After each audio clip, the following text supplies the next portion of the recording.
So, well, first of all, Adrian, there's 5 rounds been played. How would you sum up and assess your first 5 games of the season? Steady away. I feel like we've built a really good base on who we want to be as a club.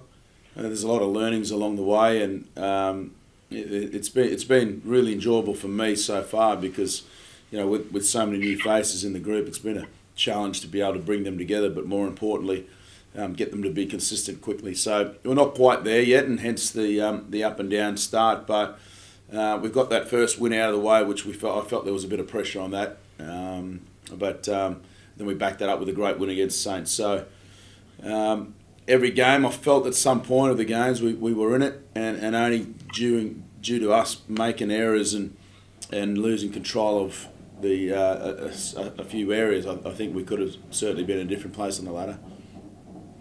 Yeah, it's been a bit of a mixed start, but a very positive one, would you say? Yeah, absolutely. You've obviously knocked off the champs in St Helens, and then you've had a couple of losses, but they've only been very close losses as well. Yeah, but in the context of the games, I felt that we could have won every game. Even Warrington last week, I thought that we were convincingly beaten there, but I just felt that we did some really silly things there, and that's all part of the process and journey this year, and trying to get the players educated up to a level what we need to be. So that's going to take time, I understand that. But in the sense of where we sit on the table, I think we're equal 5th at the moment. I think there's 5 or 6 teams on the same points. So on the ladder, I think we're 9th or whatever it is. But we're there or thereabouts at the moment. So we've just got to stay within that range for now until we get to our best rugby, and hopefully that's sooner rather than later.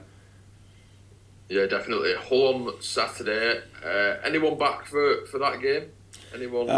There's only Oliver Holmes that comes into consideration for that. I think apart from that, that's it so far. So it's just steady away as usual, and we don't have the biggest squad in Super League, but that's okay. I'm really happy with the players that are playing. We're getting better every week. So is Ollie? Is he 100% fit, or is he still on the brink of? Does he play or does he not play? We're going to give him up until captain's run, so that's on Friday. But he trained half the session today, and we'll see how he pulls up tomorrow. And he's got that final session there. So just a lot of experience. It'd be good if he's available for us in the sense of giving us that little bit more leadership within the group. Good stuff. And what can we expect from Hull? It's been a little bit of a mixed start for them as well. Yeah, it has been a mixed start for them, but I think they got back to where they sort of needed to be last week against St Helens. They were unlucky not to win that game, and I saw a different team playing there than what we did the week or two beforehand. So it's going to be a real tough challenge. It's always tough to go up there, but I think, looking within ourselves, I felt that we weren't quite where we needed to be against Warrington as well. We let ourselves down in a few areas, so the focus has been just on us. I anticipate the Hull will bring their best game, so it'll be tough the whole way. Yeah, I just wanted to ask you, which players have really stood out for you so far, Adrian? I suppose you won't want to single one out. You're probably being impressed with them all, but which players have kind of really took Super League by the scruff of the neck, sort of thing? From my squad? Yeah. I think everyone's still got 2 or 3 levels of improvement in them, and it takes that at the start of the year. We did have, even though we've got a small squad, we had a lot of players coming back late due to the World Cup or injuries, so we were disjointed in the pre-season as well. But having known all of that, it was going to be around round 10 onwards that we were going to probably hit our straps. So having said that, Charnley's been really good for us. Zach Hardacre has been good. Kai O'Donnell, Lockie Lamb. There's a few that have nailed it on the head. Johnny Asiata's been good for us. So we've just got to make sure that I challenge the players, every week to try and get them to another level, and their responsibilities is to be accountable to them improving. And I see that in every one of them. So that's the positive about it. That I feel there's 3 or 4 levels left as a team that we can go to yet, and that'll take some time.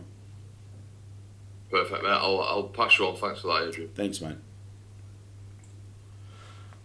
Alan, Adrian, you well? Hey, mate. How are you? Very good. That's good. Yeah, just a quick one following on from Drew. I mean, you mentioned the size of the squad. It it's getting to that stage of the season where we do sometimes see some movement between clubs, players wise. Is there anything in the pipeline for you guys the next few weeks? Look, I'm always in communications with the hierarchy here, and Chris Chester is the direct one, the immediate one here, and every day we're meeting about it. So, yeah, there are a few names that have come up. It's just important that you keep growing what you have. You know, for us, it's been a real tricky one through the 22 season of Championship. How we get the squad good enough to compete at Super League, but then good enough to stay up and keep growing this over the next 3 or 4 years. So that's been the challenge all along, and nothing's changed in the first with our mentality in the first quarter of the season. We're always in negotiations with players and agents just to make sure that we get the right players that become available.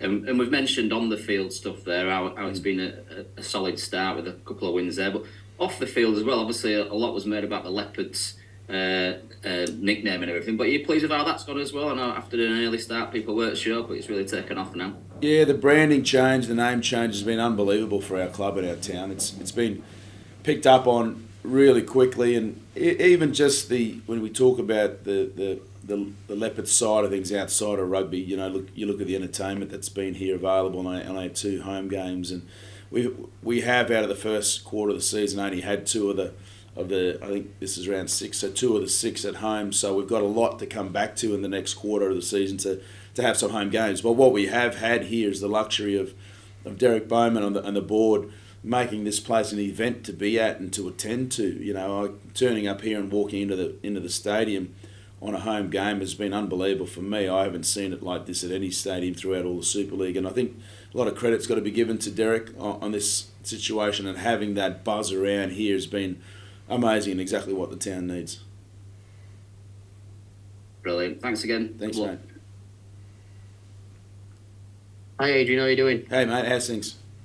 Yeah, good. Thanks. Do you think the enthusiasm off the field has dripped down to you as players as well? Yeah, without a doubt. I think the squad in itself is a good bunch of men.